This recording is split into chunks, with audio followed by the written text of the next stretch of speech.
Saya nak kongsi satu lagi cerita yang sangat menarik untuk tuan-tuan dirahmati Allah.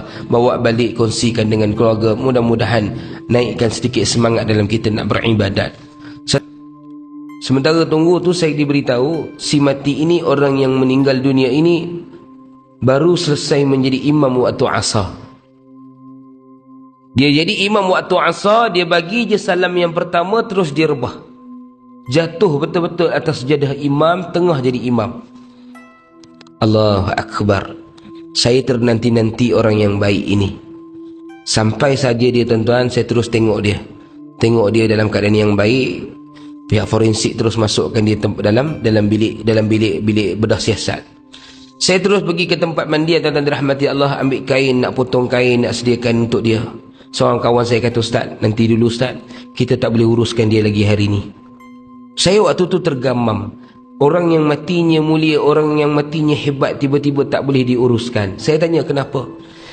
Kawan-kawan saya bagi tahu, dia kata, "Ustaz, si mati ni tak ada sebarang dokumen pengenalan diri. Kita tak tahu dia siapa, keluarga dia belum ada buat sebarang tuntutan, kita tak tahu nak hantar ke mana. Jadi terpaksa disimpan terlebih dahulu."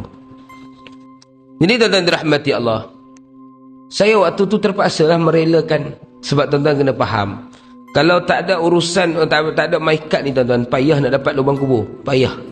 Terpaksalah dengan hati yang lara, hati yang sedih, terpaksa tinggalkan si mati, masukkan dalam drawer, simpan.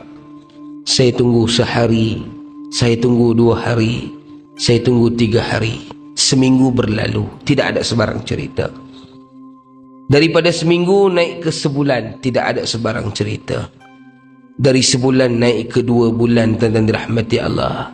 Setelah 60 hari, saya dihubungi oleh seorang sahabat. Ustaz ingat lagi tak jenazah tempoh hari? Okey, kita dah dapat pengesahan, kita dah ada keluarga yang datang tuntut, kita dah ada dokumen semua. Ustaz boleh datang kalau Ustaz nak urus jenazah. Kalau tak, saya panggil orang lain. Saya kata tak apalah, pasal saya dah mulakan hari tu, saya nak tengok pengakhiran dia macam mana. Saya pun bergegas. Masa saya bawa kereta ni tuan-tuan, saya terfikir agak-agak macam mana rupa si mati. Sampai saya di pekarangan bilik mayat tu, memang ramailah pegawai agama Islamnya, pegawai pihak berkuasa, PBT dan sebagainya lah, ramai. Ada seorang pegawai polis, dia tak ada calik tepi tuan-tuan, ada paku kat atas. Jadi pegawai lah datang jumpa saya. Dia sambut saya, dia kata, "Ustaz, kita bagi penghormatan dekat you buka jenazah." Dia sebenarnya bukan penghormatan, yang datang ni semua penakut, kan? Terus seimbang lah dengan aku. Adik, tak apalah, orang bagi penghormatan tuan-tuan, kita buka lah.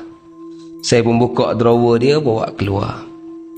Saya duk fikir macam-macam dalam kepala ni tuan-tuan, sekabut macam-macam. Tapi bila saya buka je plastik yang menutupi si mati ini waktu itu, saya menitiskan air mata. Saya terkejut dan saya tergamam. Si mati bukan saja tidak beku tuan-tuan, badannya panas dan wajahnya berpeluh. 60 hari disimpan dalam peti beku, dia masih lagi panas, wajahnya berpeluh. Allahu Rabbi, siapakah insan yang sangat istimewa ini tuan-tuan dirahmati Allah? Siapakah dia tuan-tuan? Bila ditanya kepada sahabat-sahabat, ramai yang menggiling kepala. Dia kata, "Ustaz, tanyalah seorang tu rapat dengan dia Ustaz." Saya pun mandikan dia, selesai mandi kafan. Saya bagi penghormatan pada kawan-kawan dia, nak tengok, nak cium ke sebagainya tuan-tuan.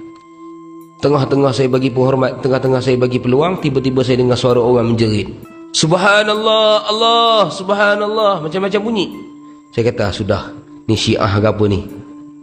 Saya pun lari patah balik tuan-tuan. Saya tanya, "Kenapa bising-bising ni?" Dia kata, "Ustaz, tengok tu Ustaz."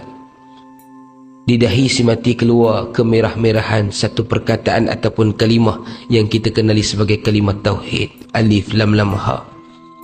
Allahu Akbar. Saya waktu itu menangis, sekali lagi saya peluk si mati. Siapakah dirimu wahai sahabat? Siapakah dirimu wahai sahabat? Saya cium dahinya berkali-kali. Saya tanya pada seorang sahabat yang saya tengok dekat dengan dia. Saya kata, "Kenal ke dengan si mati?" Dia kata, "Saya kenal Ustaz.